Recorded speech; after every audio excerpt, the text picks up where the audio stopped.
D'abord, la diffusion de la fibre dans les Hautes-Pyrénées est assez atypique puisque le département l'a confié à un seul opérateur. Le taux de couverture est déjà très très élevé. Et puis mon rôle en tant que ministre délégué en charge de l'IA et du numérique, c'est d'aller dans les territoires pour voir de quelle manière c'est vécu, comment les élus locaux s'approprient ces politiques nationales. C'est un honneur pour nous de recevoir une ministre dans un petit village rural. Donc ça prouve bien que aussi au plus haut de l'État, on prend en compte la ruralité. Avec l'ARCEP, nous veillerons à ce que le cuivre ne ferme que si la fibre est disponible. C'est une règle simple mais essentielle.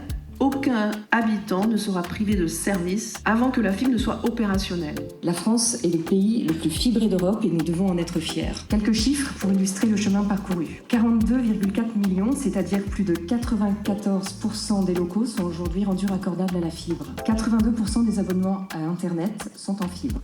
Avant d'être ministre, je suis avant tout une élue locale, comme vous. Notamment pour les compteurs d'eau, on a des choses qui sont parfois très anciennes, qui sont de toute façon obsolètes, et donc cette modernisation est absolument nécessaire. Mais je crois qu'à la fin de cette fermeture de la 2G, on devra faire tous collectivement un bilan, côté opérateur, mais aussi dans la fourniture d'équipements, pour qu'on ait des choses un peu évolutives et qui ne sont pas dans une logique d'obsolescence programmée.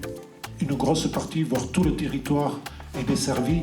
Tout ça grâce à vous. Bravo, merci. Il y a eu 18 communes ici dans les Hautes-Pyrénées qui ont vu le réseau cuivre fermé. Nous, à l'ARCEP, nous n'avons eu aucune réclamation. Je crois que les opérateurs me disent qu'ils n'en ont pas eu non plus.